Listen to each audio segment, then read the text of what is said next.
Yeah, yo. There whenever it matters, and even more when you feel like it doesn't. Protect you so you never feel like you wasn't. Know I'm right alongside you. Either that or I'm behind you, but always got you. End of discussion, nothing means more. First one to offer is shoulders for what you reach for. Thought I saw the eyes of the world until I seen yours.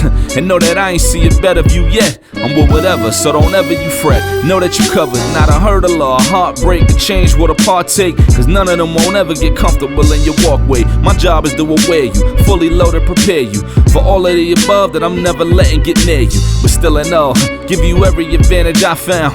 Couldn't find a better fit for them, along with my crown. And since the baton was passed, I've been down. Cause failing's not an option, and dad is not a noun, not at all. Hidden on every phone is a magical app. But only children can see it. And with this app, any child from anywhere in the world can request the help of a magical helper whenever they're in need. It doesn't matter what the problem is. Just one click of a button and poof, Feyi Fay is there.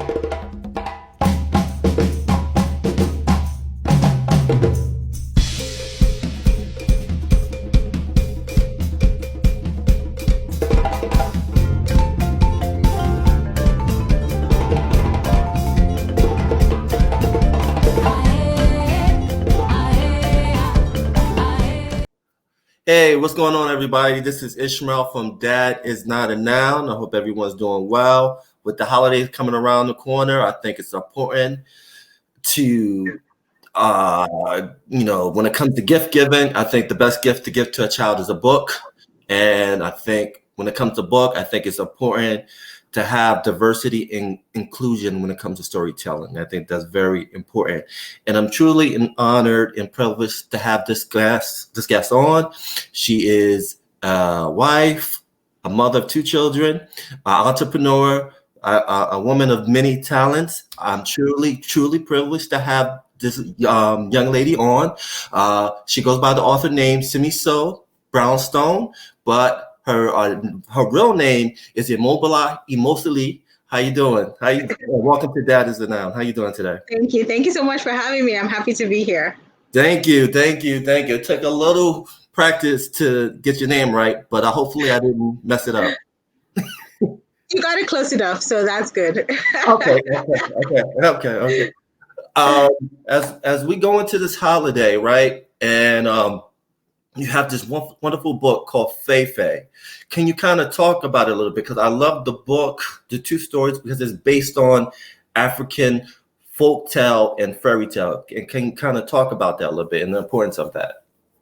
So I started the book because I wanted to see more representation for children, but I also wanted more diversity in terms of representation. I didn't want it just to be the same stories that you hear all the time.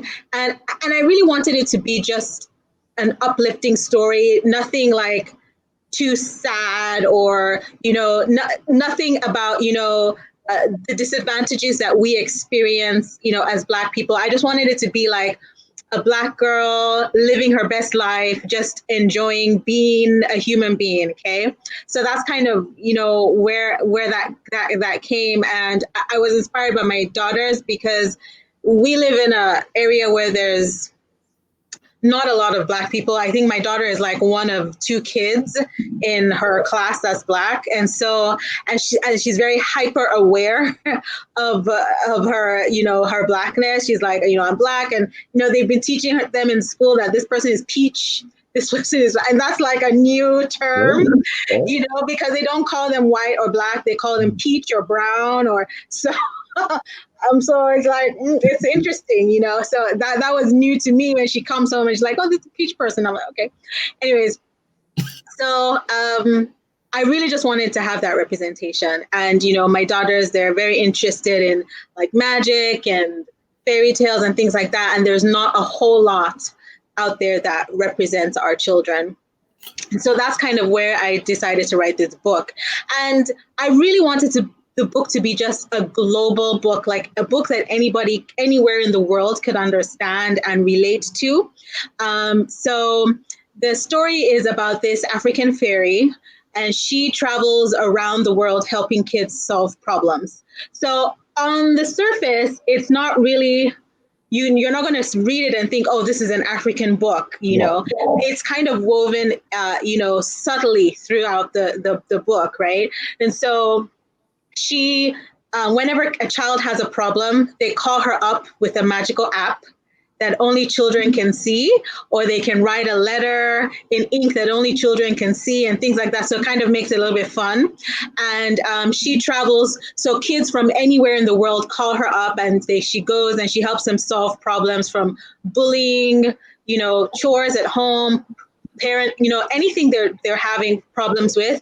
She helps them with it, and they go through. And so it's really fun. And the first book is, she goes to England.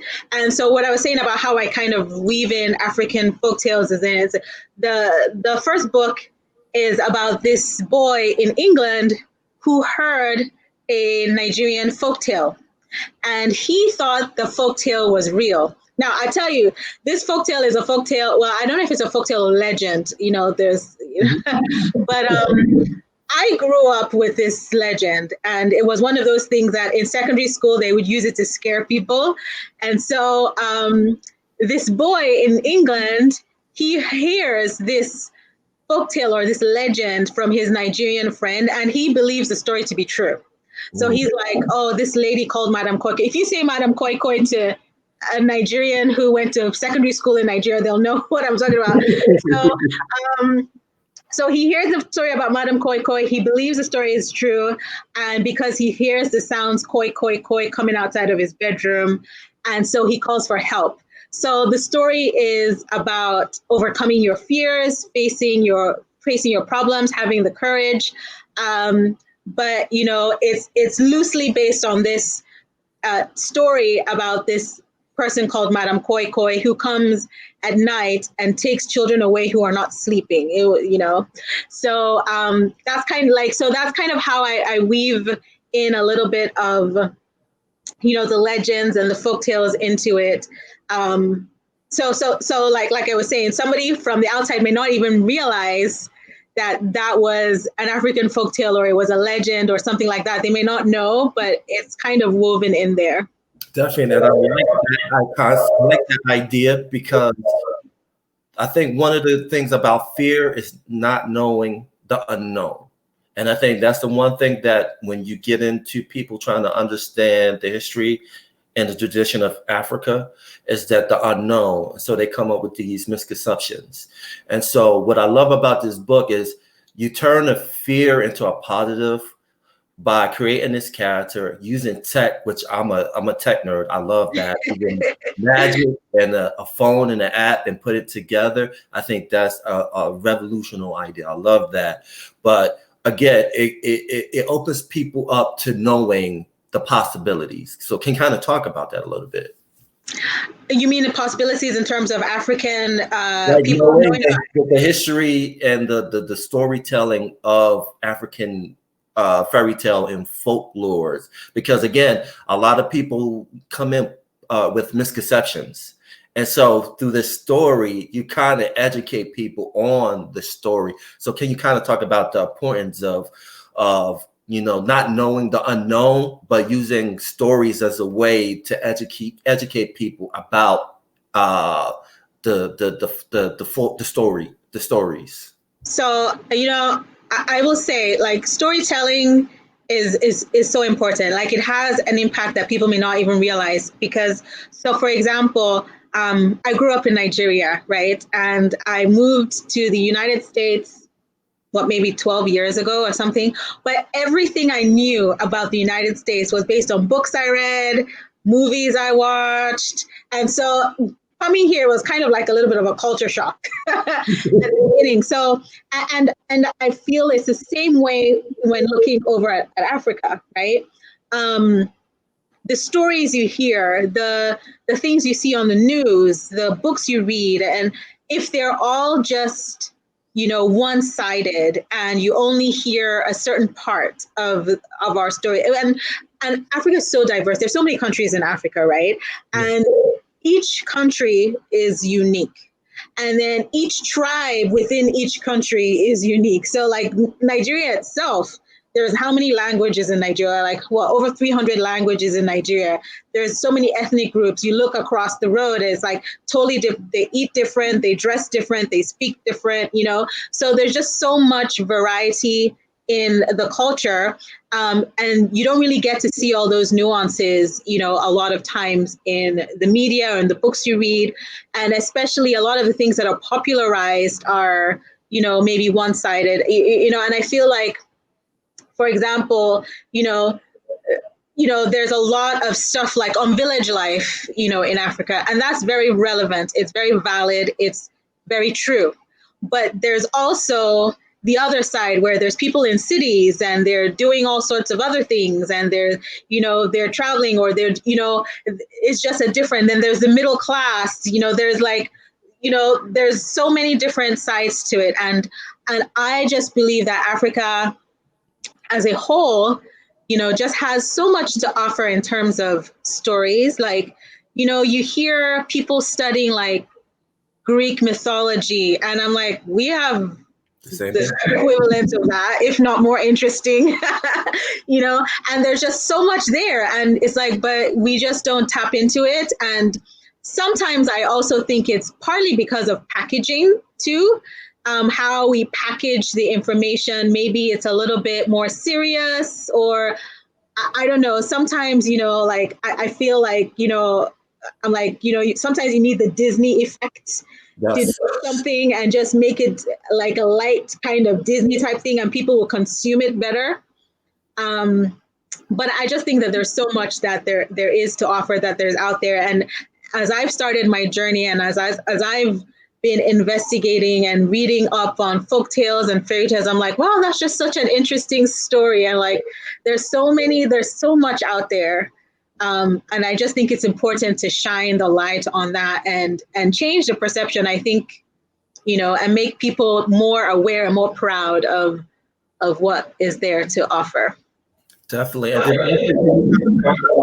struggles of changing the narrative, because I know Bino Fino was trying to do it for the longest time, of changing the narrative, of creating stories about life in Nigeria, and can you kind of talk about that too? Because a lot of stuff that in Nigeria gets is usually Americanized, so it's not kind of based and created by homegrown.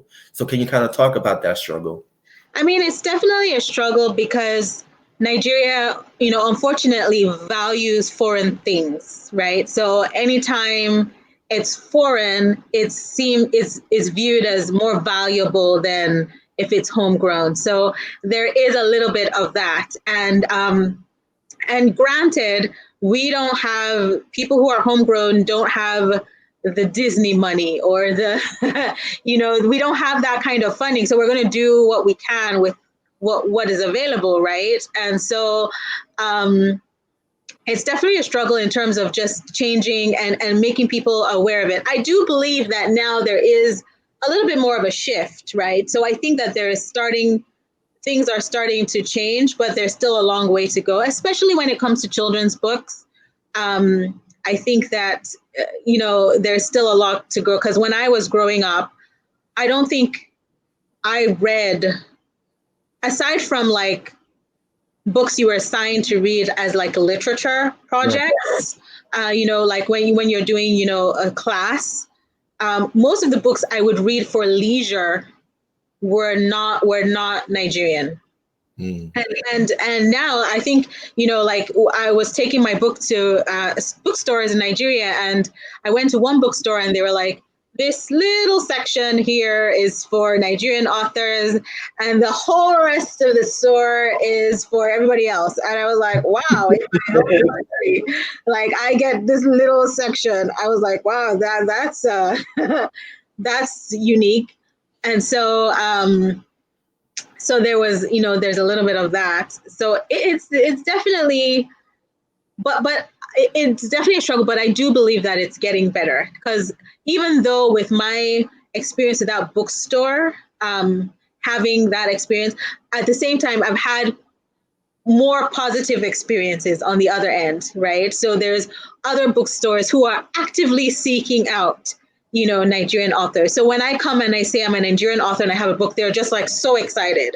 So they're like, oh, let's bring it in. Let's, so you have both sides. And I think that's part of the, improvement that we're seeing. And one thing I will say before I wrap up, because, I'm just rambling on.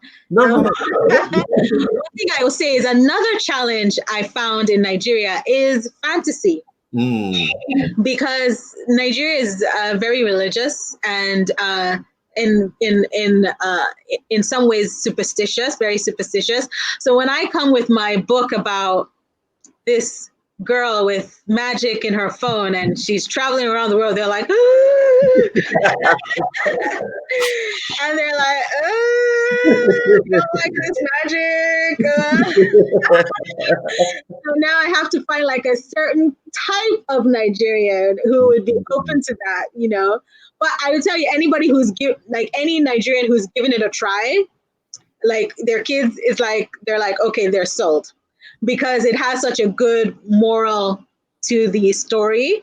And so when they read it, they're like, oh, I love the moral. I love the lesson that they learned in this book. And maybe they forget about the magic. But I would say, and it was that one bookstore that told me this is the Nigerian section. It was that same bookstore. Wow. That was like, we don't like magic.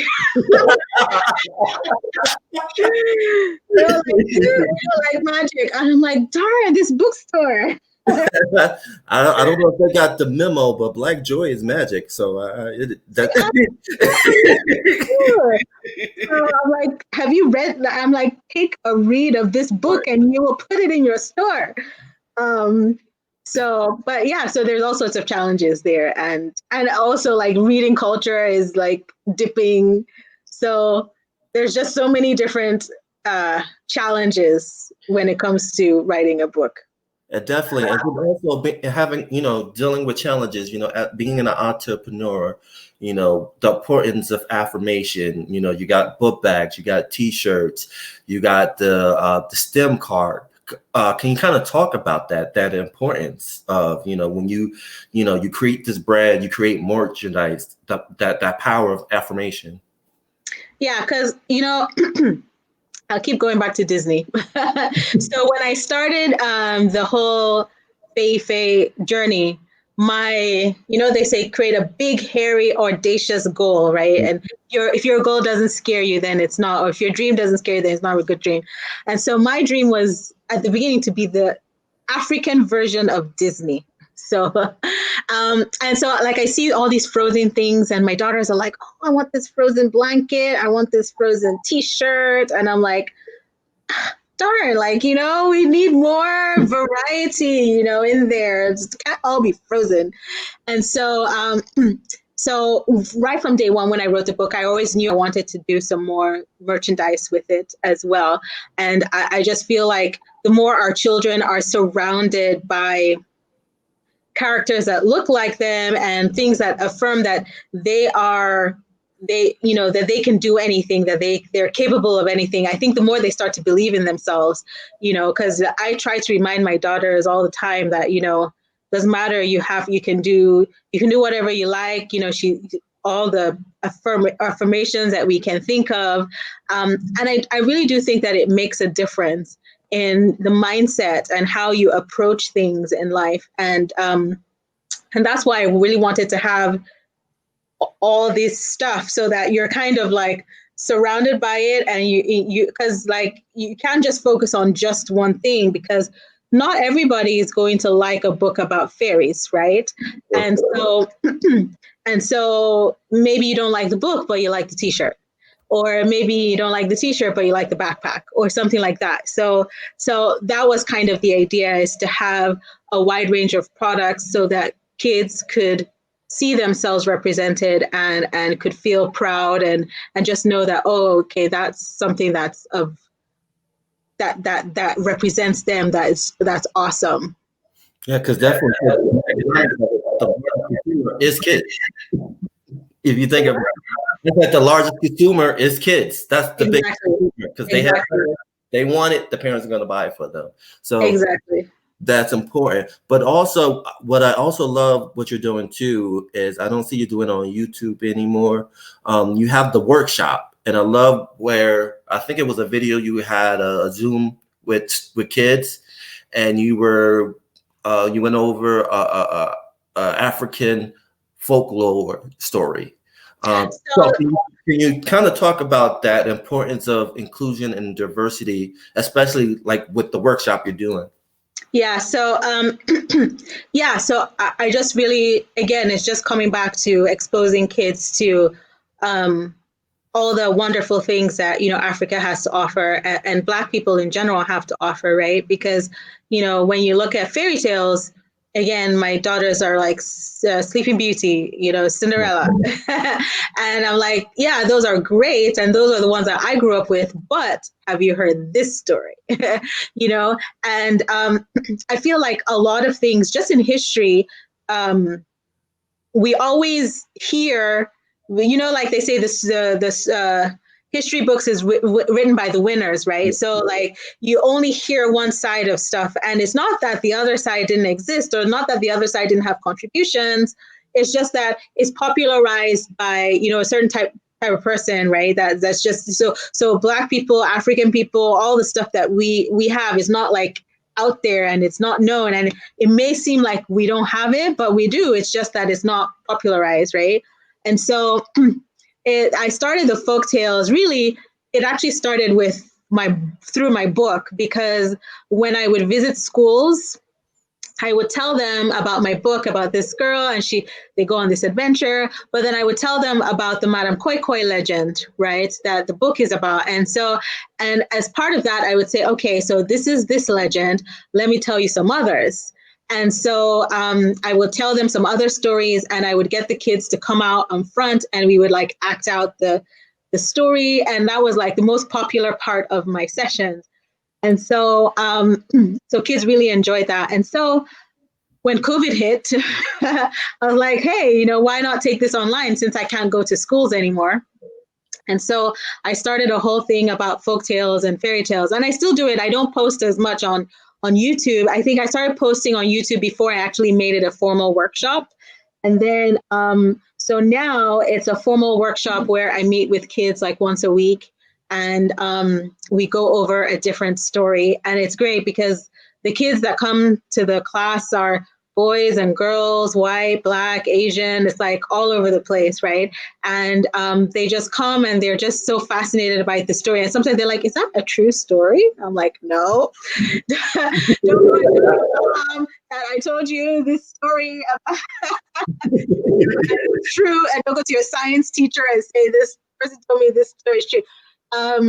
But it's been really great because then they tend to learn a lot, and I feel like the the Black children especially tend to get the most out of it because they are just like learning so many different things about because like before each story we talk about different things where if the story is from South Africa, I'll show pictures of South Africa, or we'll talk about a tribe in South Africa. If the story, it may not even be a tribe. If the story, maybe a country or a certain animal that's found in Africa, or the tallest mountain in Africa, or a queen that came from, depending on which country we're talking about. So they tend to learn a whole lot. And I learned a whole lot myself researching. I'm like, I did not know that. And so it's been really great to like expose the kids to something else, and they've been really like so into the stories, like much more than I thought they would be. They just like enjoy the stories, and they're fascinated, and they're waiting to come the next day, the next week. They're like, okay, so what story is it? And sometimes a couple times few parents have joined in. They're like, let me hear this. And so I can see the parents in the side, like watching. And some parents have even written me. They're like, I listened to your. I'm not I'm not on camera, but I'm there. I'm listening to you. It's been really great just to share with kids and parents all the stuff that we have out there, and just, you know, that learning experience. Even just for me, like I said, I learn a lot as I research each story. I'm learning a lot, and then I just love sharing what I've learned with the kids who watch it. I think it's really important. Definitely. Can you share a moment where a parent came to you saying, you know, what you're doing is a phenomenal job? Have you had an instance, or can you tell me a story of a parent that kind of like took you to the side and said, this is amazing. You changed my child life and you changed my life. Well, I mean, so many. Like, I think, you know, one parent, like I used to do it like in 5-week sessions. Mm-hmm. I would do a 5-week block and then another 5-week block. And, you know, a parent would write me and say, is this the end? Because I really want her to continue. Like, are you sure you're going to continue? And then she'd write me and say, my daughter, she's like, well, my daughter tells me about your stories every day but I haven't heard your stories yet. I haven't been, but I'm going to be there because I really just need to see what she's talking about all this time, because every time I tell the stories, all the kids go to their parents or whoever and recite the story. And that's actually a common thing, because I met another parent, and this parent has been with me, almost 20 weeks, like just over and over and over.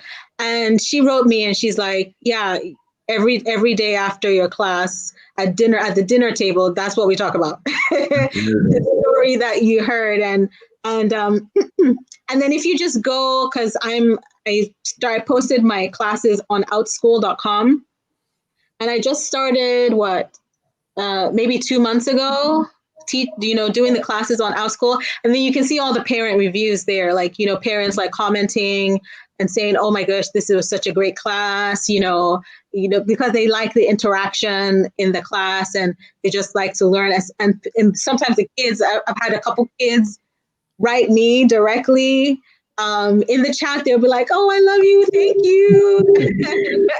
And they're like, you're the best teacher ever. When a child told me that, I was like, okay, yeah. Something right. Tell me, I'm on the phone. Can you wait for me in the living room, please? I'm on the computer. Okay, wait for me. Okay, you can have it.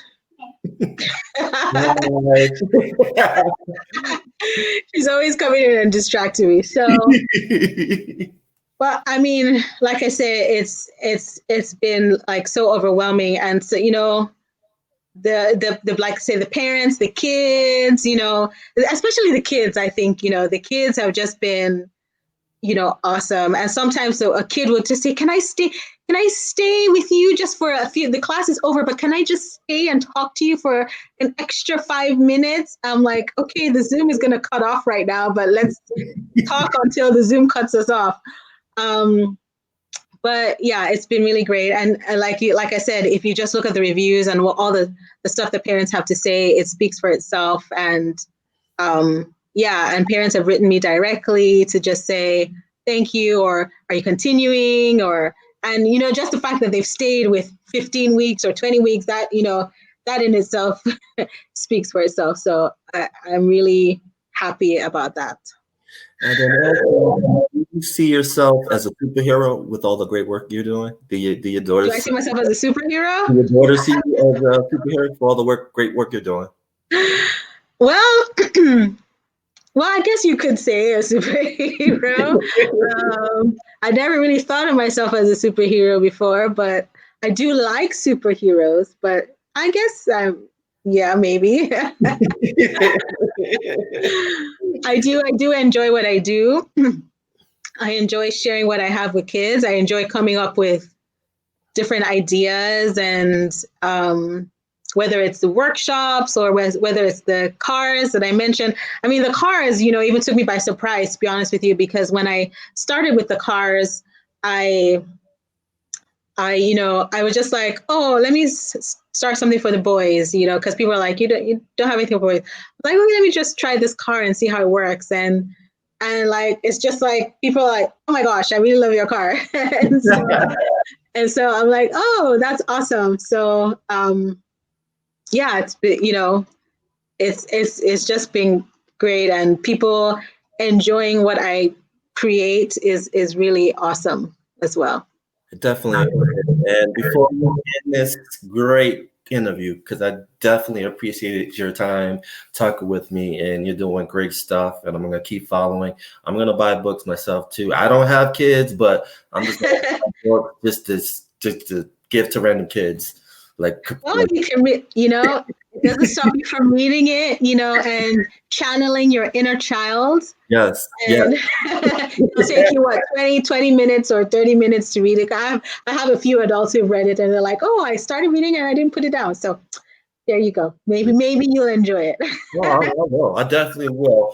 But before we end this, I thought it would be right to end this show with a classic African folklore, possibly. One of my favorite, The Lightning and Thunder. So can you bless me? Oh. Yeah. All right. Okay, I'm ready for this story. So, okay. We have to start. I start my stories all the same way. I start by saying story, story, and you say story. Then I say once upon a time, and you say time, time. Okay? Time. Got it. Okay. Story, story. Story. Once upon a time. Time. Awesome. So, once upon a time, long, long, long ago, lightning and thunder did not live in the sky. Lightning and thunder lived on earth, okay? Lightning lived in the form of a ram with the horns, and thunder, his mother, lived in the form of a sheep, okay? And that's how things were way back in the day. Now, Lightning, the ram, was very much like a lot of young children that we know, right? That throw tantrums anytime. You're like, yes, me, my daughters too. Like, throw tantrums. If he didn't get what he wanted, he would throw a tantrum. He'd be knocking down through trees and setting things on fire. And with the horns, how they just like they're knocking down and things like that. And so anytime his mother would deprive him of something, or anytime he was just in a bad mood, he would throw a tantrum, and he would be knocking down things and messing up the whole village. And Thunder, his mother, whenever he was throwing a tantrum, would say, "Lightning, stop." And Lightning would be like, "Nah, I'm not stopping." Like the children we know today, right? And he would go around and he would be causing more and more problems. And Thunder, his mother, would raise her voice just a little more and say, "Lightning, stop." And Lightning, again, troublesome, going out there, causing more problems, throwing tantrums, knocking things down in the entire village. And then one day his mother got so upset and she said, "Lightning, stop!" Her loudest voice.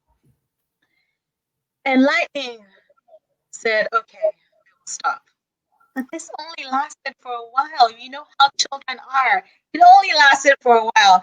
So Lightning stopped for a while, but soon after, Lightning went back to his troublesome ways and was throwing tantrums, knocking down trees, setting things on fire, and the people in the village could not take it anymore. So one day, the king in the village said, "Lightning and thunder, if you two don't get it together, I'm going to punish you." He says, "I'm going to punish you if you don't get it together." And so Thunder promised that this would not happen again. Okay. And for a while, things were good and things were happy. But it did not take long for Lightning to throw a tantrum again. He was knocking down trees and setting things on fire, knocking down trees and setting things on fire. And Thunder, his mother, once again said, "Lightning, stop!" Her loudest voice. And then the king came back and said, "Guys, guys, I told you you're going to have this problem, okay? I told you to stop, and now here's your punishment. And from that day forward, the king banished both lightning and thunder to the sky because he's like, you guys can't live on earth. You're causing too many problems. He banished them all the way up to the sky. So that is why today, anytime you look up in the sky and you see lightning, that is lightning throwing a tantrum. And whenever you hear thunder coming behind it, that is his mother telling him to stop. And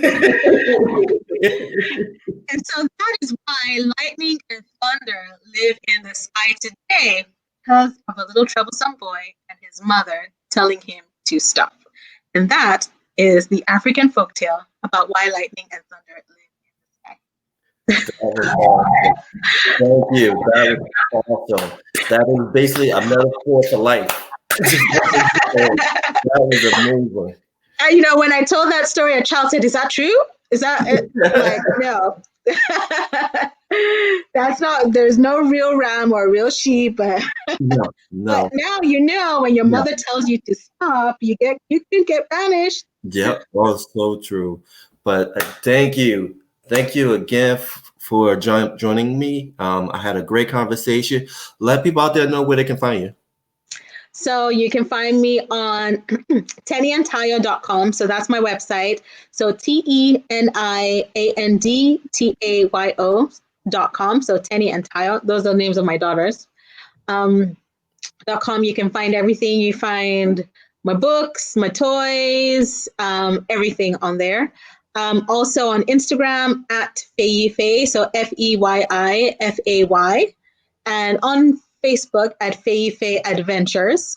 And yeah, and then you can find me that way. And I hope that you'll connect with me soon. Yeah, we